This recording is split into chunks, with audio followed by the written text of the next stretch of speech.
ಕನ್ನಡ ನಾಡಿನ ಸೊಬಗಿನ ಬೀಡು ಮಲೆನಾಡು. ಅದರ ಹಚ್ಚ ಹಸಿರಿನ ಮೈಸಿರಿಗೆ ಮಾರು ಹೋಗದ ಮನಸ್ಸೇ ಇಲ್ಲ. ಅದು ಪ್ರಕೃತಿಯ ಸಾರ, ಸಂಪತ್ತಿನ ಕಣಜ. ಕರ್ನಾಟಕದ ಕಾಶ್ಮೀರವೆಂದೇ ಖ್ಯಾತಿವೆತ್ತ ಮಲೆನಾಡಿನ ಪ್ರಕೃತಿಯ ಸಿರಿಯನ್ನು ಸವಿಯುತ್ತಿದ್ದರೆ ಇಂದ್ರನ ನಂದನವನ ಕಳಚಿ ಧರೆಗೆ ಉರುಳಿದೆಯೇನೋ ಎಂಬಂತೆ ಅಚ್ಚರಿಗೊಳಿಸುತ್ತದೆ.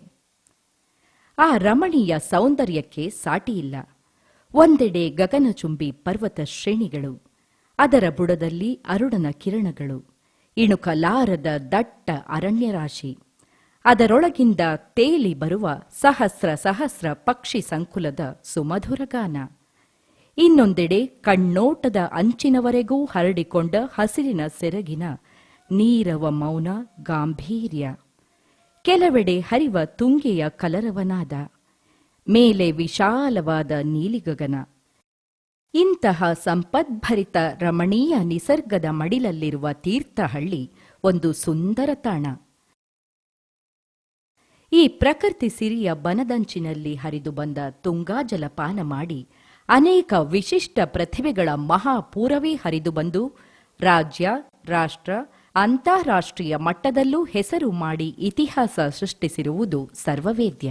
ಜಾನಪದ ವಿದ್ವಾಂಸ ಹಾಮಾನಾಯಕ್, ಕನ್ನಡಕ್ಕೆ ಸ್ವರ್ಣಕಮಲ ತಂದುಕೊಟ್ಟ ಗಿರೀಶ್ ಕಾಸರವಳ್ಳಿ, ಮಾಜಿ ರಾಜ್ಯಪಾಲರು ಹಾಗೂ ಮಾಜಿ ನ್ಯಾಯಮೂರ್ತಿಗಳಾದ ರಾಮ ಜೋಯಿಸ್, ಸಹಕಾರಿ ಬ್ಯಾಂಕ್ನ ಧುರೀಣರು ಹಾಗೂ ಅಧ್ಯಕ್ಷರಾಗಿರುವ ಬಿಎಸ್ ವಿಶ್ವನಾಥ್, ಹೀಗೆ ಹಲವು 10 ಪ್ರತಿಭೆಗಳು ತೀರ್ಥಹಳ್ಳಿಯ ಹೆಸರನ್ನು ಬೆಳಗಿಸಿವೆ.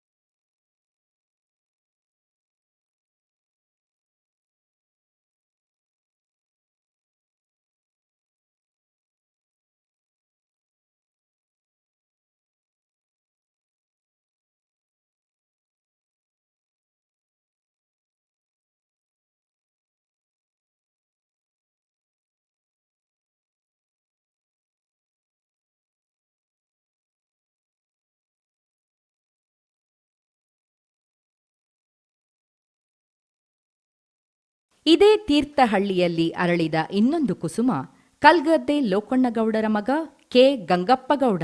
ಇವರ ಕ್ಷೇತ್ರ ಶಿಕ್ಷಣ, ಕಾಯಕ ಪ್ರತಿಕ್ಷಣ, ಶಿಕ್ಷಣಾಭಿವೃದ್ಧಿ ಚಿಂತನೆ ಕ್ಷಣ ಕ್ಷಣ. ಆ ಕೆಲಸದ ನಿರ್ವಹಣೆಯ ಬಗ್ಗೆ ಸ್ಪಷ್ಟ ಕಲ್ಪನೆ ಮತ್ತು ಅಧಿಕಾರದ ಬಗ್ಗೆ ಅಹಂಕಾರ ಇಲ್ಲದಿರುವುದು ಅತ್ಯಗತ್ಯ ಎಂಬುದನ್ನು ಅರಿತು ಕಾರ್ಯನಿರ್ವಹಿಸುವ ನಿರಹಂಕಾರ, ನಿರ್ಮತ್ಸರ, ಸೌಜನ್ಯದೊಂದಿಗೆ ಜನರ ಪ್ರೀತಿ ವಿಶ್ವಾಸವನ್ನು ಗಳಿಸಿರುವ ಈ ವ್ಯಕ್ತಿ ಎಲ್ಲರ ಹೃದಯದಲ್ಲಿ ಅತ್ಯುನ್ನತ ಸ್ಥಾನ ಪಡೆದಿದ್ದಾರೆ. ಶಿವಮೊಗ್ಗ ಜಿಲ್ಲೆ ತೀರ್ಥಹಳ್ಳಿ ತಾಲೂಕಿನ ಕೋಡಂದೂರಿಗೆ ಸೇರಿದ್ದ ಕಲ್ಗದ್ದೆ ಇವರ ಹುಟ್ಟೂರು. ಇಲ್ಲಿನ ಮಣ್ಣಿನ ಮಕ್ಕಳ ಕುಟುಂಬದಿಂದ ಹುಟ್ಟಿ ಬಂದವರು. ಭೂತಾಯಿ ಸೇವೆಯ ರೈತಾಪಿ ಕೈಂಕರ್ಯದಲ್ಲಿ ನಿರತರಾಗಿದ್ದ ಕಲ್ಗದ್ದೆ ಲೋಕಣ್ಣಗೌಡರು ಇವರ ತಂದೆ. ಆದರ್ಶ ಗೃಹಿಣಿ ಎನಿಸಿ ಅತ್ಯಂತ ಆದರಾಭಿಮಾನಕ್ಕೆ ಪಾತ್ರರಾಗಿದ್ದ ತೋಕಮ್ಮ ಇವರ ತಾಯಿ. ಈ ಆದರ್ಶ ದಂಪತಿಗಳಿಗೆ 6 ಜನ ಗಂಡು ಮಕ್ಕಳು, 2 ಹೆಣ್ಣು ಮಕ್ಕಳೂ ಸೇರಿದಂತೆ ಒಟ್ಟು 8 ಮಕ್ಕಳು. ಗಂಡು ಮಕ್ಕಳಲ್ಲಿ 2ನೆಯವರೇ ಗಂಗಪ್ಪಗೌಡರು. ಇವರು ದಿನಾಂಕ 25/3/1950ರಲ್ಲಿ ಜನಿಸಿದರು. ತಂದೆ ಕೂಲಿಮಠದಲ್ಲಿ 4ನೇ ತರಗತಿಯವರೆಗೆ ಓದಿದವರಾಗಿದ್ದರೂ ತಮ್ಮ ಎಲ್ಲಾ ಮಕ್ಕಳಿಗೆ ಉತ್ತಮ ಗುಣಮಟ್ಟದ ಶಿಕ್ಷಣ ನೀಡುವಲ್ಲಿ ಕಾಯ ವಾಚ ಮನಸ ಶ್ರಮಿಸಿರುವರು. ಗೌಡರದ್ದು 30-40 ಸದಸ್ಯರನ್ನೊಳಗೊಂಡ ಕೂಡು ಕುಟುಂಬದ ಜೀವನ ಹಾಗೂ ಬದುಕು. ಇವರ ಮನೆ ಶ್ರಮಜೀವಿಗಳ ಮನೆ. ಹಳ್ಳಿಯ ಸಾಮಾನ್ಯ ರೈತಾಪಿ ಕುಟುಂಬದವರಾದ ಇವರು ಆ ಬದುಕಿನ ಕಷ್ಟ ಕಾರ್ಪಣ್ಯಗಳನ್ನು ಕಂಡುಂಡವರು.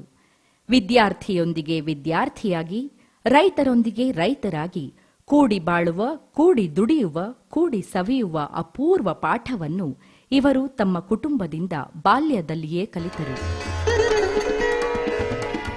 ಗಂಗಪ್ಪಗೌಡ ಅವರು ತಮ್ಮ 1ರಿಂದ 4ನೇ ತರಗತಿವರೆಗಿನ ಪ್ರಾಥಮಿಕ ಶಿಕ್ಷಣವನ್ನು ಕೋಣಂದೂರಿನ ಮಲ್ಲಿಕಾರ್ಜುನ ಸರ್ಕಾರಿ ಪ್ರಾಥಮಿಕ ಶಾಲೆಯಲ್ಲಿ ಮತ್ತು 5ರಿಂದ 8ನೇ ತರಗತಿಯ ಮಾಧ್ಯಮಿಕ ಶಿಕ್ಷಣವನ್ನು ಸರ್ಕಾರಿ ಹಿರಿಯ ಪ್ರಾಥಮಿಕ ಶಾಲೆಯಲ್ಲಿ ಪಡೆದರು.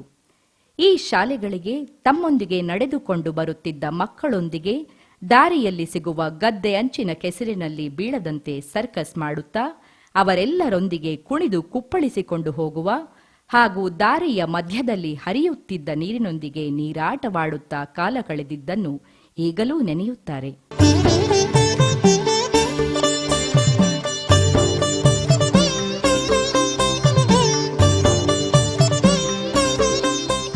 ಶಾಲೆಯ ಸಹಪಾಠಿಗಳೊಂದಿಗೆ ಆಟೋಟಗಳಲ್ಲಿ ವಿಶೇಷವಾಗಿ ಗಂಡು ಮತ್ತು ಹೆಣ್ಣು ಮಕ್ಕಳೆಂಬ ಭೇದ ಭಾವವಿಲ್ಲದೆ ಆಡುತ್ತಿದ್ದ ಕಲ್ಲಾಟ,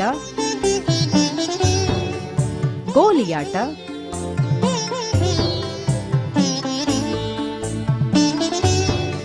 ಚಿನ್ನಿದಾಂಡು,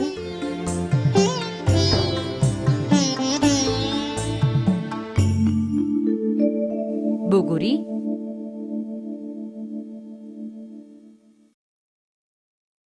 ಲಗೋರಿ, ಚಪ್ಪೆಯಾಟ ಮುಂತಾದ ಆಟಗಳನ್ನು ಪ್ರೀತಿ ವಾತ್ಸಲ್ಯದೊಂದಿಗೆ ಆಡುವುದರ ಜೊತೆಗೆ ಶಾಲೆಯ ಬಳಿಯಲ್ಲಿದ್ದ ಆಲದ ಮರದ ಕೊಂಬೆಗಳೊಂದಿಗೆ ಜೋಕಾಲಿ ಆಟ ಆಡಿ ಹರ್ಷ ಪಡುತ್ತಿದ್ದುದನ್ನು ನೆನಪಿಸಿಕೊಳ್ಳುತ್ತಾರೆ.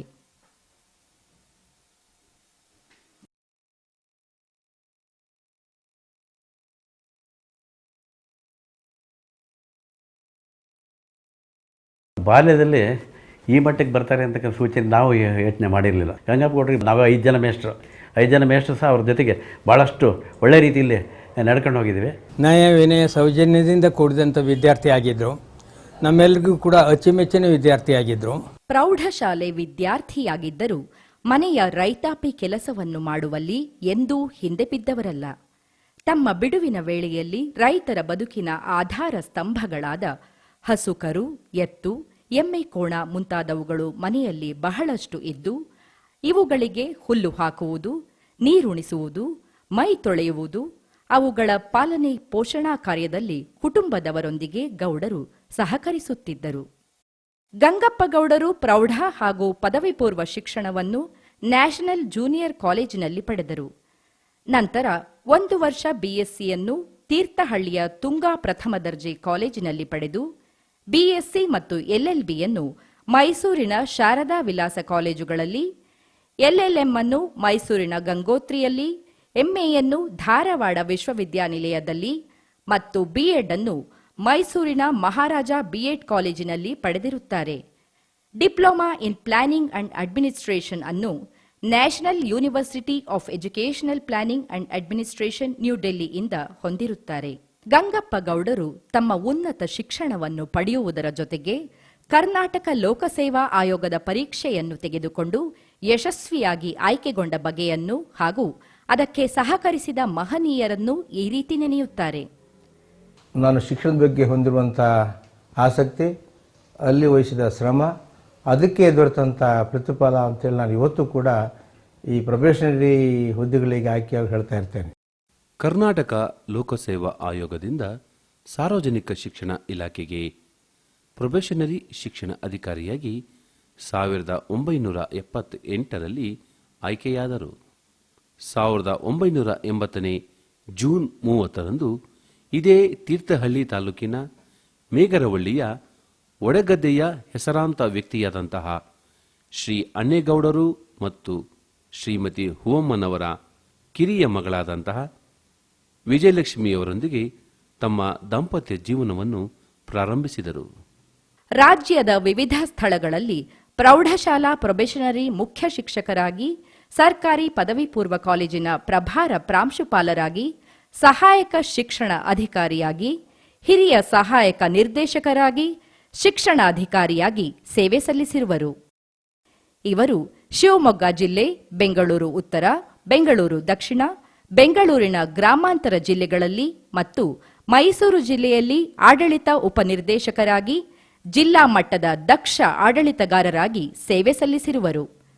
ಇವರು ಸಹ ನಿರ್ದೇಶಕರು, ಸಾರ್ವಜನಿಕ ಶಿಕ್ಷಣ ಇಲಾಖೆ ಬೆಂಗಳೂರು ವಿಭಾಗದ ಕಾರ್ಯಭಾರದೊಂದಿಗೆ ವಿಶೇಷ ಅಧಿಕಾರಿಗಳು, ಕೇಂದ್ರೀಕೃತ ದಾಖಲಾತಿ ಘಟಕ ಬೆಂಗಳೂರು ಈ ಹುದ್ದೆಯ ಕಾರ್ಯವನ್ನು ಯಶಸ್ವಿಯಾಗಿ ನಿರ್ವಹಿಸಿ ಸಾವಿರಾರು ಪ್ರಾಥಮಿಕ ಮತ್ತು ಪ್ರೌಢಶಾಲಾ ಶಿಕ್ಷಕರ ನೇಮಕಾತಿಯಲ್ಲಿ ಇಲಾಖೆಯ ಪಾರದರ್ಶಕತೆಯ ಕ್ರಮವನ್ನು ಕಾರ್ಯಾನುಷ್ಠಾನಗೊಳಿಸುವಲ್ಲಿ ಸಕ್ರಿಯವಾಗಿ ಭಾಗವಹಿಸಿರುವರು.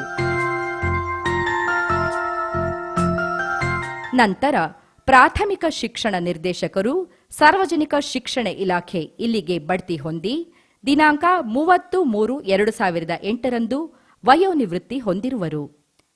ಈ ರೀತಿ ಸಾರ್ವಜನಿಕ ಶಿಕ್ಷಣ ಇಲಾಖೆಯಲ್ಲಿ ವಿವಿಧ ಹುದ್ದೆಗಳನ್ನು ಅಲಂಕರಿಸಿ ಆ ಹುದ್ದೆಗಳಿಗೆ ಅರ್ಹ ಸ್ಥಾನಮಾನಗಳನ್ನು ತರುವಲ್ಲಿ ಇವರ ಕಾಯ ವಾಚ ಮನಸ ಶ್ರಮ ಶ್ಲಾಘನೀಯ. ಗಂಗಪ್ಪಗೌಡರು ಸರ್ಕಾರಿ ಪ್ರೌಢಶಾಲೆ ಬೆಳಗೊಂಬದಲ್ಲಿ ಪ್ರೊಬೇಷನರಿ ಮುಖ್ಯ ಶಿಕ್ಷಕರಾಗಿ ಸೇವೆ ಸಲ್ಲಿಸಿರುವರು. ಇದೇ ಗ್ರಾಮದ ಹಿರಿಯರ ಮನೆಯ ಕೊಟ್ಟಿಗೆಯನ್ನು ರಿಪೇರಿ ಮಾಡಿಸಿಕೊಂಡು ಗ್ರಾಮದಲ್ಲೇ ವಾಸಿಸಿ ತಮ್ಮ ಜವಾಬ್ದಾರಿಯನ್ನು ಯಶಸ್ವಿಯಾಗಿ ನಿರ್ವಹಿಸಿರುವರು. ವೈಮನಸ್ಯದಿಂದ ಕೂಡಿದ ಊರಿನ ಜನರನ್ನು ಒಗ್ಗೂಡಿಸಲು ಗಂಗಪ್ಪಗೌಡರು ಕುರುಕ್ಷೇತ್ರ ನಾಟಕದ ಮೂಲಕ ಪ್ರಯತ್ನಿಸಿ ಶಾಲಾಭಿವೃದ್ಧಿ ಕಾರ್ಯಕ್ಕೆ ನೆರವಾಗಿ ಸೇವೆ ಸಲ್ಲಿಸಿದರು. ನಮ್ಮ ಶಾಲೆ ಬೇಕಾಗಿರುವಂಥ ಒಂದು ಬೋರ್ವೆಲ್ಲು, 4 ಎಕರೆ ಜಮೀನಿಗೆ ಆಗುವಷ್ಟು ಒಂದು ಕಾಂಪೌಂಡು, ಮತ್ತೆ ಆ ಊರಿನಲ್ಲಿ ಇವತ್ತು ಕೂಡ ಇದೆ ಒಂದು ಕಲಾಮಂದಿರ ಕೂಡ ಮಾಡಿದ್ದೇನೆ. ವಿದ್ಯಾರ್ಥಿಗಳ ಶೈಕ್ಷಣಿಕ ಪ್ರಗತಿಗೆ ಗಂಗಪ್ಪಗೌಡರು ಖುದ್ದು ಆಸಕ್ತಿ ವಹಿಸಿ ಪ್ರತಿ ಶಿಕ್ಷಕರಿಗೆ 10 ಮಕ್ಕಳನ್ನು ದತ್ತು ನೀಡುವ ಮುಖಾಂತರ ವಿದ್ಯಾರ್ಥಿಗಳ ಪ್ರಗತಿಗೆ ಕಾರಣವಾಗಿದ್ದಾರೆ. ಆ ನಂತರ ನಾನು ಪಿರಿಯಾಪಟ್ಟಣಕ್ಕೆ ವರ್ಗವಾಗಿ ಬಂದೆ. ಅಲ್ಲೂ ಕೂಡ ಈ ಒಂದು ಶಾಲೆಯಲ್ಲಿ ಮಾಡಿದಂಥ ಮುಖ್ಯೋಪಾಧ್ಯಾಯ ಹುದ್ದೆಯ ಅನುಭವ ನನಗೆ ಸುಮಾರು 300 ಶಾಲೆಗಳಿದ್ದಂತಹ ಪಿರಿಯಾಪಟ್ಟಣಕ್ಕೆ ರವಾನೆ ಆಯಿತು. ಆ ಶಿಕ್ಷಕರ ಮುಂದೆ ಕೂಡ ನಾನು ಹೇಳಿದ್ದೇನೆ, ನೀವು ಊರಿನ ಸಹಕಾರ ಸಿಗೋಲ್ಲ ಅಂದರೆ ನಾನು ಹೆಡ್ ಮಾಸ್ಟರ್ ಕೆಲಸ ಮಾಡಿದಂಥ ಬೆಳಗುಂಬಕ್ಕೆ ಹೋಗಿ ಅಲ್ಲಿ ನಾನು ಏನು ಸಾಧನೆ ಮಾಡಿದ್ದೇನೆ ಅದನ್ನು ನೋಡಿ ನೀವು ಮಾಡಿ ಅಂತ ಹೇಳಿ ಆ ಒಂದು ಉದಾಹರಣೆ ಮೂಲಕ ನಾನು ಇಡೀ ಪಿರಿಯಾಪಟ್ಟಣ ತಾಲೂಕನ್ನೇ ನಾನು ಒಂದು ಉತ್ತಮವಾದಂಥ ಶೈಕ್ಷಣಿಕ ಕ್ಷೇತ್ರ ಮಾಡಿದೆ. ಅಲ್ಲಿ ಇವರೊಂದಿಗಿದ್ದ ಸಹೋದ್ಯೋಗಿ ಶಾಲಾ ತನಿಖಾಧಿಕಾರಿಗಳ ಪ್ರೋತ್ಸಾಹ, ಮಾರ್ಗದರ್ಶನ ನೀಡುತ್ತಿದ್ದ ವಸಂತರಾಜೆ ಅರಸ್, ಎಂಜಿನಿಯರ್ ಶಾಸ್ತ್ರೀಜಿ, ಕಂಪ್ಲಾಪುರ ಮೋಹನ್, ತಾಲೂಕಿನ ಎಲ್ಲಾ ಪ್ರಜಾಪ್ರತಿನಿಧಿಗಳು, ಅಧಿಕಾರಿ ವೃಂದ, ನೆಚ್ಚಿನ ಶಿಕ್ಷಕ ವೃಂದವನ್ನು ಅಭಿಮಾನಪೂರ್ವಕವಾಗಿ ವಂದಿಸುವರು. ಮೈಸೂರಿನ ಜೆಎಸ್ಎಸ್ ತರಬೇತಿ ಸಂಸ್ಥೆಯಿಂದ ಇತರೆ ಸಂಪನ್ಮೂಲ ವ್ಯಕ್ತಿಗಳಿಂದ ಆಗಿಂದಾಗ್ಗೆ ಮಾರ್ಗದರ್ಶನ ಶಿಬಿರಗಳನ್ನು ನಿರ್ವಹಿಸಿರುವರು.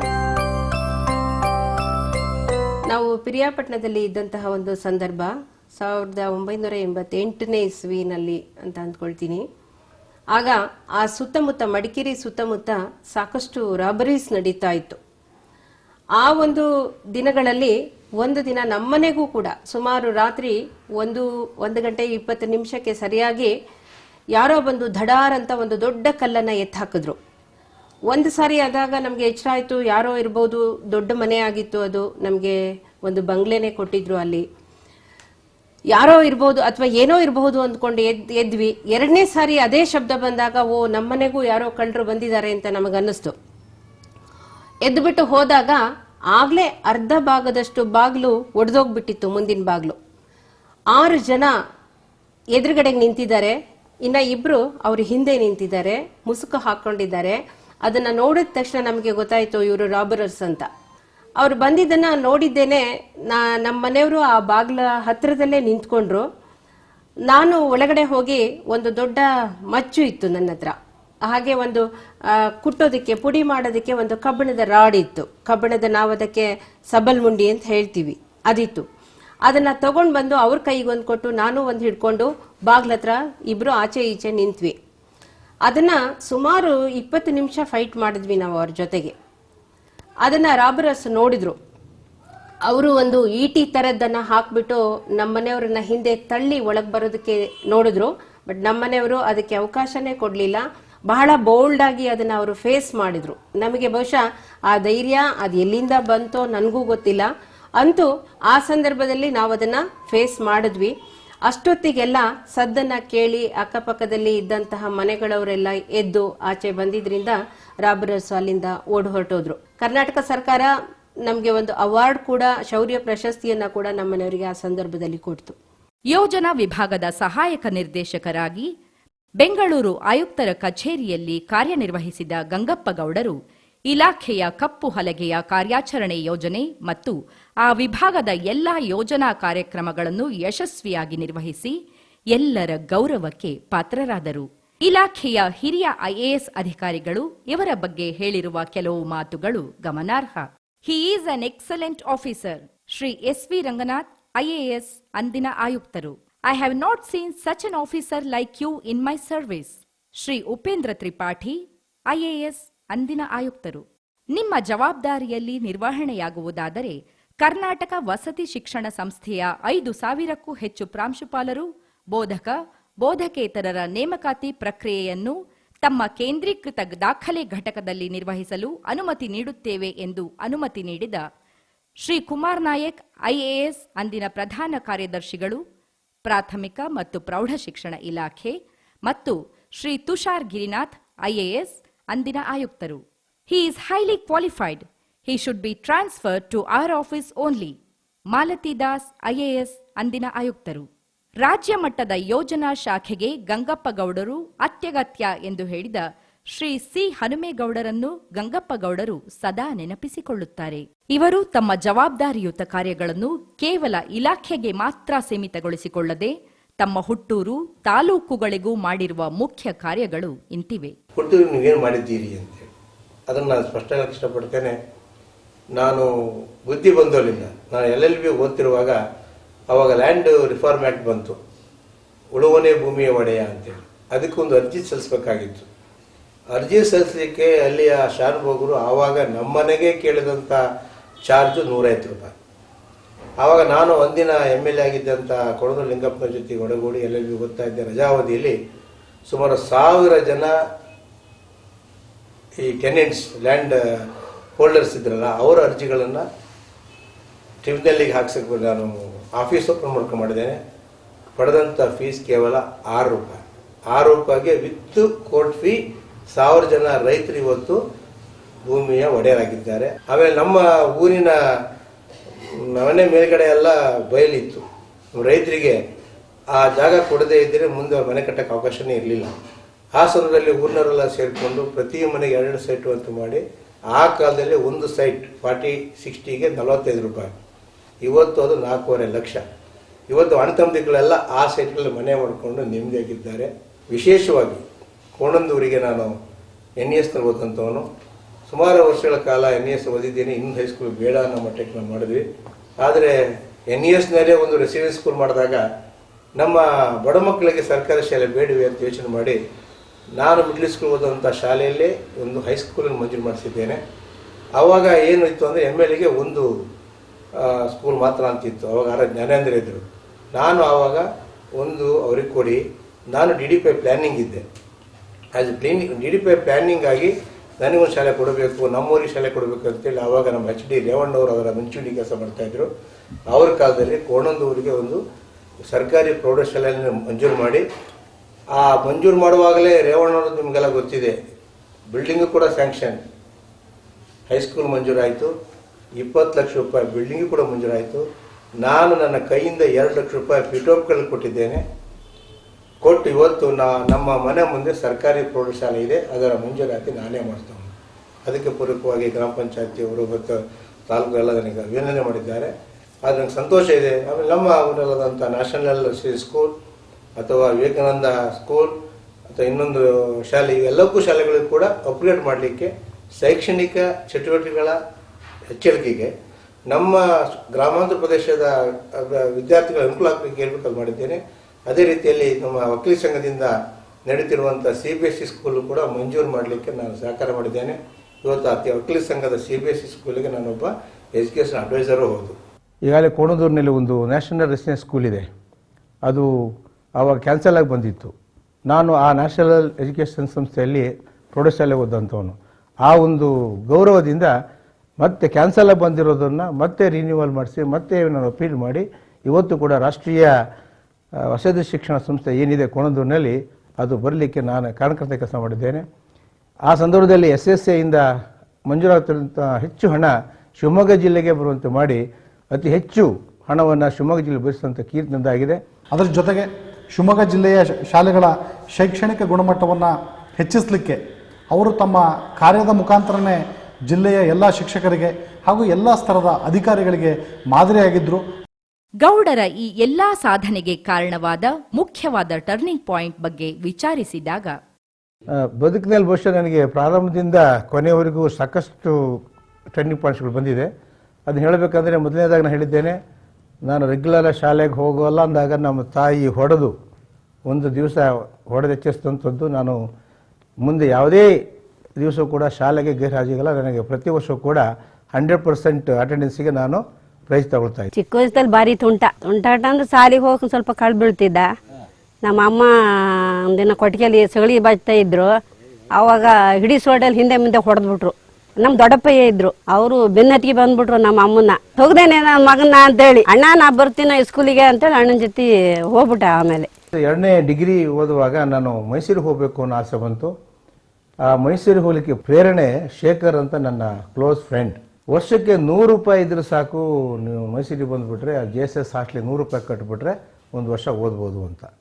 ಆ ಆಸೆಯಿಂದ ನಾನು ಮೈಸೂರಿಗೆ ಹೋಗ್ಬೇಕಂತ ತೀರ್ಮಾನ ಮಾಡಿದೆ. ಮೈಸೂರಿಗೆ ಬಂದರೆ ಉಪಯೋಗ ಆಗುತ್ತೆ, ಇರ್ಬೋದು. ಹಾಸ್ಟೆಲಲ್ಲೇ ಬೇಕಾದ್ರೆ ಸೇರೋಣ. JSSನಲ್ಲಿ ಸೀಟ್ ಸಿಗದೆ ಇದ್ದರೆ ಬೇರೆ ಎಲ್ಲಿಯಾದರೂ ಪ್ರಯತ್ನ ಮಾಡ್ಬೋದು. ಹಾಸ್ಟೆಲಲ್ಲೇ ಸೇರೋಣ, ಅಲ್ಲಿ ರೂಮ್ ಮಾಡ್ಕೊಂಡು ಇರೋಣ, ನಾನು ಹೇಗಿದ್ರು ಇದ್ದೀನಿ ಅಂತ ಹೇಳಿದ್ದು ಒಂದು ಮಾತು ಬಿಟ್ಟರೆ ಮತ್ತು ನನ್ನಿಂದ ವಿಶೇಷವಾದ ಒಂದು ಇದಾಯಿತು ಅಂತ ನಾನು ಹೇಳಲಿಕ್ಕೆ ತಯಾರಿಲ್ಲ.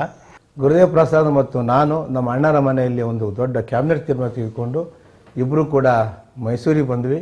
ಆದರೆ ಅವತ್ತು ಮೈಸೂರಿನಲ್ಲಿ 2nd BScಗೆ ಸೀಟ್ ತಗೊಳ್ಳೋದೇ ಭಾಳ ಕಷ್ಟ ಆಗಿತ್ತು. ನಾನು ಹಮಾನಕ್ ಇನ್ಫ್ಲುಯೆನ್ಸಿಂದ ಅವರು ಗುರುಮೂರ್ತಿ ಅನ್ನುವ ಲೆಕ್ಚರರ್ ಆಗಿದ್ದರು, ಲಡ್ಗುಡ್ಡೆ ಗುರುಮೂರ್ತಿ ಅಂತೇಳಿ. ಅವ್ರ ಲೆಕ್ಚರ್ ಇನ್ಫ್ಲುಯೆನ್ಸಿಂದ ಇದಕ್ಕೆ ಪೂರಕವಾಗಿ ನಮ್ಮ ಮಂಗಳ ಧರ್ಮಣ್ಣ ಮತ್ತು ಕಾಂಪೌಂಡರ್ ಮಂಜಪ್ಪ ಅವ್ರ ಊರಿಂದ ಬಂದು ಭಾಳ ಕಷ್ಟಪಟ್ಟು ನಮಗೆ 2nd BSc ಸೀಟ್ ಕೊಡಿಸಿದ್ರು. ಬಹುಶಃ ಆ ಸೀಟ್ ಕೊಡಿಸಿ ಮೈಸೂರಿಗೆ ಬಂದಿರುವಂಥದ್ದು ನಮ್ಮ ಟರ್ನಿಂಗ್ ಪಾಯಿಂಟ್. ಡಿಗ್ರಿ ಆದ ನಂತರ ಏನು ಮಾಡೋದು, ಕೆಲಸ ಮಾಡಿ ಹುಡುಕಬೇಕು ಅಂತ ನೋಡಿದಾಗ ನಾನು ಮೈಸೂರಿಗೆ ಬಂದೆ. ಮೈಸೂರಿಗೆ ಬಂದಾಗ ಇನ್ನೇನು ಮಾಡೋದು, ಎಲ್ಲೂ ಕೆಲಸ ಸಿಕ್ಕಿಲ್ಲ. B.Ed ಸೇರಬೇಕು ಅಂತೇಳಿ ಸೆಂಟ್ ಜೋಸೆಫ್ ಕಾಲೇಜಿಗೆ ಹೋದೆ, B.Ed ಕಾಲೇಜಿಗೆ. ಅಲ್ಲಿ 400 ರೂಪಾಯಿ ವರ್ಷದ ಫೀ ಅಂತ ಹೇಳಿದ್ರು. ನನ್ನ ಹತ್ರ ಇರೋದು 100 ರೂಪಾಯಿ. ಸೊ ಆವಾಗ ಮತ್ತೆ ನಮ್ಮ ಊರಿಗೆ ಹೋಗಿ ನಮ್ಮ ಅಪ್ಪನ ಹೇಳಿದೆ, ನೋಡಿ 400 ರೂಪಾಯಿ ನನಗೆ ಬೇಕು, B.Ed ಸೇರ್ತೀನಿ.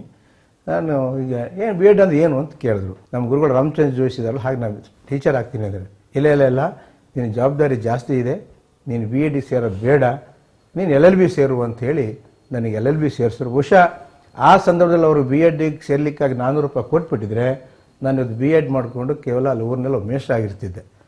ಅವರ ಒಂದು ಮುಂದೆ ನನ್ನ ಮೇಲಿರೋ ಜವಾಬ್ದಾರಿ, ನಾನು ಉತ್ತಮನಾದರೆ ಆ ಸಂಸಾರಕ್ಕೆ ಉತ್ತಮ ಆಗುತ್ತೆ ಅನ್ನೋದನ್ನು ಕಂಡಂತ ನಮ್ಮ ತಂದೆ B.Ed ಸೇರ್ಲಿಕ್ಕೆ ಅವಕಾಶ ಕೊಡದೆ LLB ಸೇರಿದೆ, LLM ಮಾಡಿದೆ.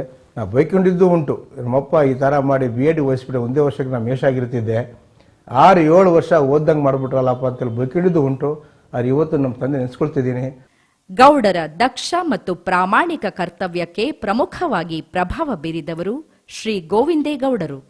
ನಾನು ಯಾವಾಗಲೂ ಕೂಡ ಗೋವಿಂದೇಗೌಡ ನೆನೆಸ್ಕೊಳ್ತೇನೆ. ಕಾರಣ ನಾನು ನಮ್ಮ ಹುಡುಗರು ಹೇಳ್ತಾ ಇರ್ತೇನೆ, ನಾವು ಕೆಡುವ ಕಾಲದಲ್ಲಿ ಗೋವಿಂದೇಗೌಡರು ಬಂದು ನಮ್ಮನ್ನು ಕೆಡ್ದಂಗೆ ನೋಡಿಕೊಂಡ್ರು ಅಧಿಕಾರಿಗಳನ್ನು ಅಂತ. ಕಾರಣ ಇಷ್ಟೇ, ಜನರೆಲ್ಲ ಹೇಳ್ತಾ ಇರ್ತೇವೆ, ಯೌವನದಲ್ಲಿ ಯಾರೋ ಒಬ್ರು ಕೆಡಿಸ್ಬಿಟ್ರೆ ಅವನು ಮತ್ತು ಲೈಫ್ ಲಾಂಗ್ ಕೆಟ್ಟು ಹೋಗ್ಬಿಡ್ತಾಳೆ ಅವಳು. ನಾವು ಉತ್ತಮವಾದಂಥ ಅಧಿಕಾರ ಇದ್ದಾಗ ಗೋವಿಂದೇಗೌಡರು ಮಿನಿಸ್ಟರ್ ಆಗಿ ಬಂದರು, ನಮಗೆ ಮಾರ್ಗದರ್ಶನ ಕೊಟ್ಟರು. ಅವರು ಪ್ರಾಮಾಣಿಕವಾಗಿ ನಡೆಸುವಂಥ ರಿಕ್ರೂಟ್ಮೆಂಟ್ ಬಗ್ಗೆ, ಟ್ರಾನ್ಸ್ಫರ್ ಬಗ್ಗೆ, ಎಲ್ಲರಿಗೂ ಬಗ್ಗೆನೂ ಕೂಡ ಒಳ್ಳೆಯ ಅಧಿಕಾರಿಗಳಿಗೆ ಒಳ್ಳೆಯ ಸ್ಥಾನ ಕೊಡೋದ್ರ ಬಗ್ಗೆ ಅವರು ಮಾಡಿದಂಥ ಕೆಲಸ ಅಷ್ಟಿಷ್ಟಲ್ಲ. ಬಹುಶಃ ನಾವೇನಾದರೂ ಕೂಡ ಉತ್ತಮವಾದ ಕೆಲಸವನ್ನು ಮಾಡಿದ್ದೀವಿ ಅಂದರೆ ಅದಕ್ಕೆ ಮೂಲ ಸಲಹೆ ಸಹಕಾರ ಗೋವಿಂದೇಗೌಡರು. ಯಾಕೆಂದರೆ ಅಧಿಕಾರಿಗಳು ಇವತ್ತು ಏನು ಬೇಕಾದ್ರೂ ಮಾಡ್ಲಿಕ್ಕೆ ತಯಾರಿರ್ತಾರೆ, ಅದಕ್ಕೆ ಪ್ರೇರಣೆ ಸಿಗದೇ ಇರೋ ಪ್ರಯೋಜನ ಇಲ್ಲ. ಅವ್ರು ಯಾವ ಮಟ್ಟದಲ್ಲಿ ಇದ್ರು ಅಂದರೆ, ಯಾವುದೋ ಈಗ ಪ್ರಮೋಷನ್ ಬಗ್ಗೆ ಅಥವಾ ಪೋಸ್ಟಿಂಗ್ ಬಗ್ಗೆ ಕೇಳಿದ್ರೆ ನಾನೆಲ್ಲ ಕಲ ಮಾಡೋದು, ಅಲ್ಲಿ ಗಂಗಣ್ಣ ಅಂತಿದ್ರೆ ಅವ್ನು ಕೇಳು, ಅವ್ನು ಮಾಡ್ತೀನಿ ಅನ್ನೋ ಮಟ್ಟಕ್ಕೆ ನಮ್ಮನ್ನು ಗೌರವ ಕೊಡ್ತಾ ಇದ್ರು. ನಮ್ಗೆ ಆ ಗೌರವ, ನಮಗೆ ಅವರಲ್ಲಿರುವಂಥ ಭಕ್ತಿಯನ್ನು ಗೌರವ ಜಾಸ್ತಿ ಮಾಡಿ ಅವರಿಗೆ ಪ್ರಾಮಾಣಿಕವಾಗಿ ನಾವು ಕೆಲಸ ಮಾಡ್ತೀವಿ ಅಧಿಕಾರಿಗಳು. ಇವತ್ತು ಕೂಡ ಹೇಳ್ತಾರೆ, ಅವ್ರು ಒಳ್ಳೆಯ ಹೆಸರಿದೆ, ಅದು ನಿಮ್ಗೆ ಒಳ್ಳೆಯ ಹೆಸರಿದೆ ಅಂತ ಕೇಳಿದ ಅವ್ರು ಹೇಳ್ತಾರೆ, ನಾನೆಲ್ಲ ಕಣ ಮಾಡಿದ್ದು ನಮ್ಮ ಅಧಿಕಾರಿಗಳು ಅಂತಾರೆ. ಅಂದರೆ ಗೋವಿಂದೇಗೌಡರು ಇವತ್ತು ಒಂದು ಪ್ರಾಮಾಣಿಕ ಪಾರದರ್ಶಕ ಆಡಳಿತಕ್ಕೆ ನಮಗೆ ಪ್ರೇರಕರು ಹಾಗೂ ಪೂರಕರು. ಗೌಡರು ಪ್ರಾಮಾಣಿಕರಾಗಿ ಸೇವೆ ಸಲ್ಲಿಸಲು ಕುಟುಂಬ ವರ್ಗದವರೆಲ್ಲರ ಸಹಕಾರ ಹೀಗಿದೆ. ಮುಂದಂತೂ ಸತ್ಯ, ತನ್ನನ್ನು ತಾನು ಸಮರ್ಪಿಸಿಕೊಂಡ ವ್ಯಕ್ತಿ ಸಮಾಜಕ್ಕೆ ಕೊಡಲ್ಲ ಅನ್ನೋ ಮಾತಿದೆ. ಆ ಮಾತನ್ನು ನಾನು ಸಾಕ್ಷಾತ್ಕಾರ ಕೊಟ್ಟಂಥವನು. ನಾನು ಸಂರಕ್ಷಿಸಿಕೊಳ್ಳದೇ ಇದ್ದರೆ ಸಮಾಜಕ್ಕೆ ಕೊಡೋಕ್ಕಾಗೋದಿಲ್ಲ. ಆ ಸಮರ್ಪಣೆಯನ್ನು ಮಾಡೋಕ್ಕೆ ಹೊರಟಾಗ ಅನೇಕ ತ್ಯಾಗ ಮಾಡೋಕ್ಕಾಗ್ತದೆ. So behind every successful man there is a woman who says you are at wrong ಅನ್ನೋ ಮಾತೇನಿದ್ದರೆ ಅದನ್ನು ಹೆಂಡತಿಗೆ ಅರ್ಥೈಸ್ತದೆ. ನನ್ನ ಎಲ್ಲ ಯಶಸ್ಸಿನ ಮುಂದೆ ಅವಳಿದ್ದಾಳೆ. ನನ್ನ ಮಕ್ಕಳು ನಿಜವಾಗ ಕೂಡ ನಿಮ್ಗೆ ಗೊತ್ತಿದ್ದ ಹಾಗೆ ಮಗಳು ಡಾಕ್ಟರ್ ಇದ್ದಾಳೆ, ಮಗನೂ ಅಷ್ಟೇ ಇಂಜಿನಿಯರ್ ಆಗಿದ್ದಾನೆ. ಇವತ್ತು ಅಳಿಯನೂ ಕೂಡ ಇವತ್ತು ಇಂಜಿನಿಯರ್ ಆಗಿದ್ದಾರೆ, ಸೊಸೆನೂ ಕೂಡ ಇಂಜಿನಿಯರ್. ನನ್ನ ಮಗಳಿಗೆ 2 ಮಕ್ಕಳಿದ್ದಾರೆ, ಮಗನಿಗೆ 2 ಮಕ್ಕಳಿದ್ದಾರೆ. ಗಂಗಪ್ಪ ಗೌಡರು ತಮ್ಮ ವಿದೇಶ ಪ್ರವಾಸದ ಅನುಭವವನ್ನು ಹೀಗೆ ವಿವರಿಸುತ್ತಾರೆ. ಈ ರಿಟೈರ್ ಆದ ನಂತರ ನಾನು ಫಾರಿನ್ ರಿಟರ್ನ್ ಕೂಡ ಆಗಿದ್ದೇನೆ. ನನ್ನ ಬದುಕಿಗೆ ಬಹುಶಃ change your thinking, change your life ಅನ್ನೋ ಏನಿದೆ ಅದನ್ನೆಲ್ಲ ಅರ್ಥೈಸ್ಕೊಂಡು ಬಂದಿದ್ದೇನೆ. ಬಹುಶಃ ನನ್ನ ಬದುಕಿಗೆ ಸಾಕಷ್ಟು ದೇಶ ತಿರುಗಿ ನೋಡಬೇಕು, ಇಲ್ಲ ಕೋಶ ಓದಿ ನೋಡೋ ಅನ್ನೋ ಮಾತಿದೆ. ಬಹುಶಃ ದೇಶನೂ ತಿರುಗಿದ್ದೇನೆ, ಕೋಶವನ್ನು ಓದಿದ್ದೇನೆ.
ನಿವೃತ್ತಿ ನಂತರವೂ ತಮ್ಮ ಶೈಕ್ಷಣಿಕ ಸೇವೆ ಮುಂದುವರಿಯುತ್ತಿರುವುದನ್ನು ತಿಳಿಸಲು ಹರ್ಷಿಸುತ್ತಾರೆ.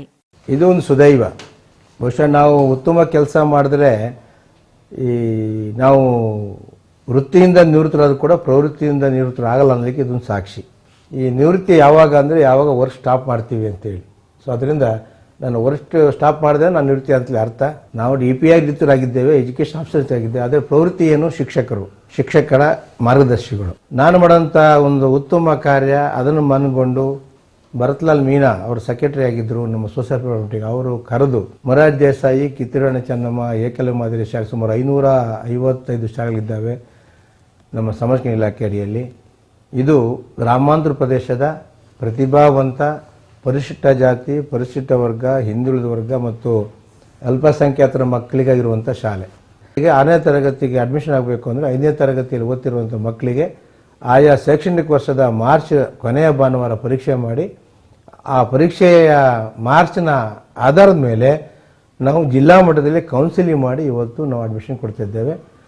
ಸುಮಾರು 25,000ರಿಂದ 30,000 ಸೀಟು ಎವ್ರಿ ಇಯರ್ ತೆಗೆದುಕೊಳ್ತಿದ್ದೇವೆ. ಅದಕ್ಕೆ ಸುಮಾರು 1.5 ಲಕ್ಷ ಮಕ್ಕಳು ಪರೀಕ್ಷೆ ತೆಗೆದುಕೊಳ್ತಿದ್ದಾರೆ.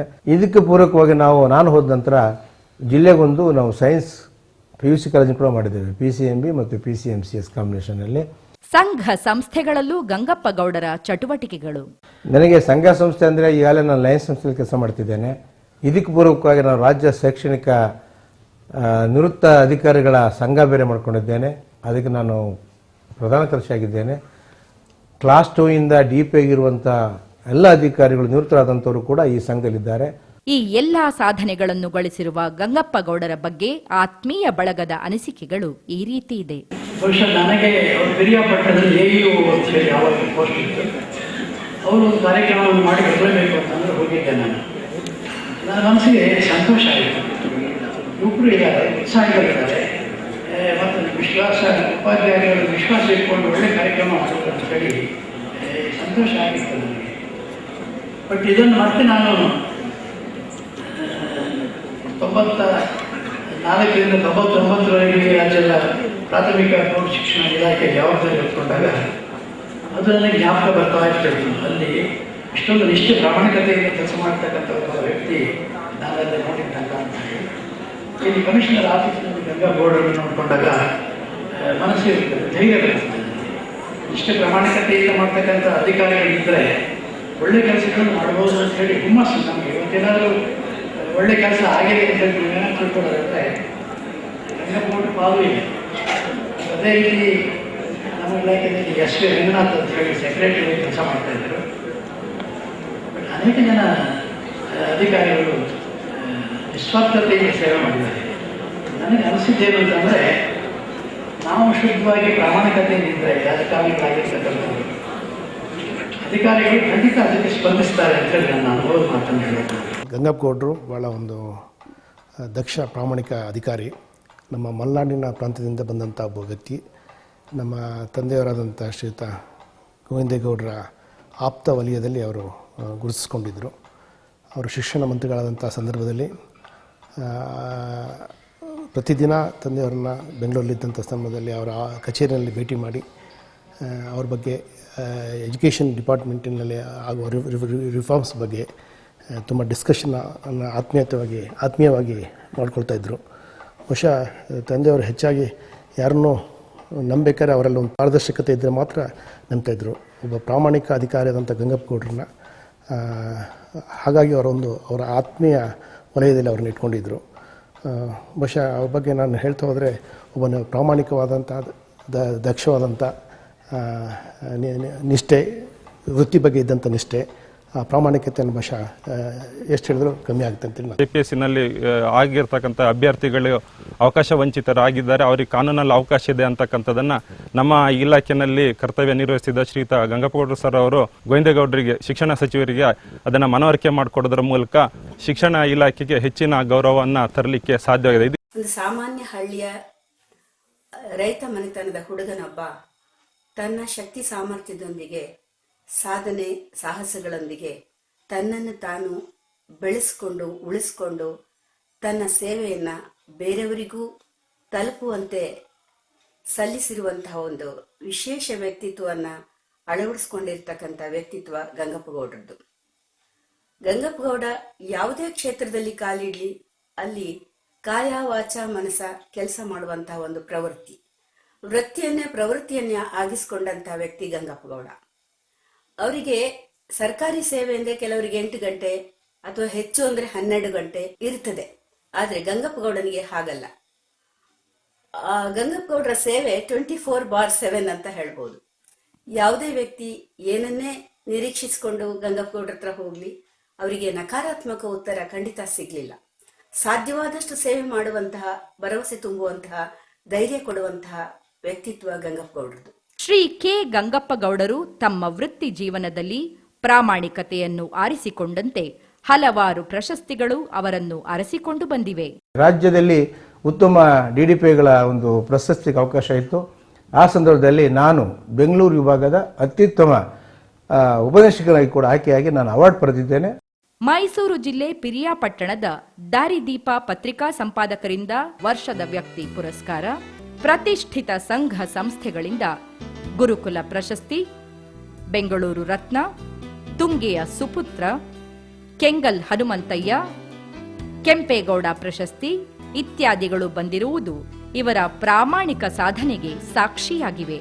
ರಜಾದಿನಗಳಲ್ಲಿ ಮತ್ತು ಬಿಡುವಿನ ವೇಳೆಯಲ್ಲಿ ಗಂಗಪ್ಪಗೌಡ ಮತ್ತು ಶ್ರೀಮತಿ ವಿಜಯಲಕ್ಷ್ಮಿಯವರು ತಮ್ಮ ಮಕ್ಕಳು, ಮೊಮ್ಮಕ್ಕಳು, ಬಂಧು ಬಾಂಧವರೊಂದಿಗೆ ಸಂತೃಪ್ತ ಜೀವನವನ್ನು ನಡೆಸುತ್ತಾ ತಮ್ಮ ಬದುಕನ್ನು ಸಾರ್ಥಕಗೊಳಿಸಿಕೊಳ್ಳುತ್ತಿದ್ದಾರೆ. ಇವರು ನಿವೃತ್ತರಾದಾಗ ಅಭಿಮಾನಿ ವೃಂದದವರಿಂದ ದೊರೆತ ಅಭಿನಂದನಾ ಸನ್ಮಾನ ಸಮಾರಂಭ ಅವರ್ಣನೀಯ. ಬಂಡೆಯ ಕಲ್ಲಿನಂತೆ ನಾನಯ್ಯ, ಮೂರ್ತಿಯ ರೂಪಿಸಿದವನು ನೀನಯ್ಯ.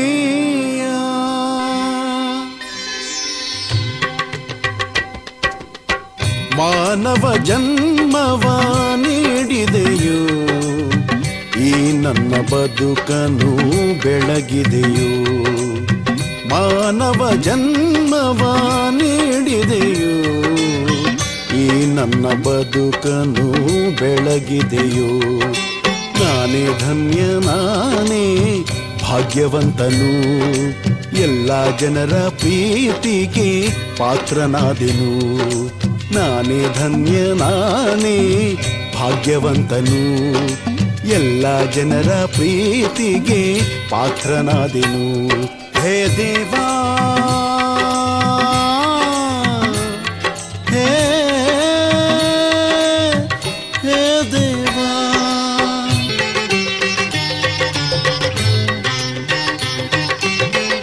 ಯಾವುದೇ ಆಮಿಷ ಬಳಿ ಬರದಂತೆ ನನ್ನಲ್ಲಿ ಕಾಯಕ ನೀ ಮಾಡಿಸಿದೆ. ಎಲ್ಲ ಜನರು ನಮ್ಮವರೆಂದು ಜತೆಗೂಡಿ ನಾನು ಸಾಗಿದೆನಯ್ಯ. ಎಲ್ಲ ಪ್ರೀತಿ,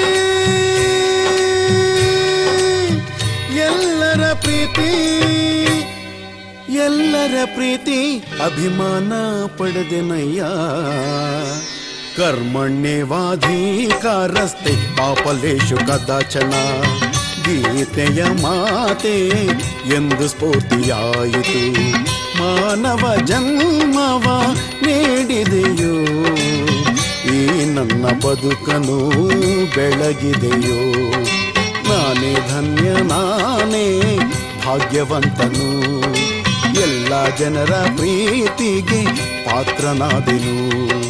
ನಾನೇ ಧನ್ಯ, ನಾನೇ ಭಾಗ್ಯವಂತನು, ಎಲ್ಲ ಜನರ ಪ್ರೀತಿಗೆ ಪಾತ್ರನಾದೆನು. ಹೇ ದೇವಾ, ಹೇ ಹೇ ದೇವಾ. ಸತಿಸುತ್ತರೆಂದು ಸ್ನೇಹಿತರೆಂದು ನನ್ನಯ ಕನಸಿಗೆ ಕಣ್ಣಾದರಯ್ಯ. ದುಡಿಮೆಯ ದೇವರು ಎನ್ನುವ ತತ್ವವ ನಂಬುತ್ತ ನಾನು ಬದುಕಿಹೆನಯ್ಯ. ಎಲ್ಲ ಸಾಧ್ಯ, ಎಲ್ಲರಿಗೂ ಸಾಧ್ಯ. ಹರಿಷಡ್ವರ್ಗ ಗೆದ್ದು ಬಂದ ಧೀರ ಮನುಜರಿಗೆ ನಾನೇ ಧನ್ಯ, ನಾನೇ ಭಾಗ್ಯವಂತನು, ಎಲ್ಲ ಜನರ ಪ್ರೀತಿಗೆ ಪಾತ್ರನಾದೆನು. ಮಾನವ ಜನ್ಮವ ನೀಡಿದೆಯೋ, ಈ ನನ್ನ ಬದುಕನು ಬೆಳಗಿದೆಯೋ. ನಾನೇ ಧನ್ಯ, ನಾನೇ ಭಾಗ್ಯವಂತನು, ಎಲ್ಲ ಜನರ ಪ್ರೀತಿಗೆ ಪಾತ್ರನಾದೆನು. ನಾನೇ ಧನ್ಯ, ನಾನೇ ಭಾಗ್ಯವಂತನು, ಎಲ್ಲ ಜನರ ಪ್ರೀತಿಗೆ ಪಾತ್ರನಾದೆನು. ಹೇ ದೇವಾ.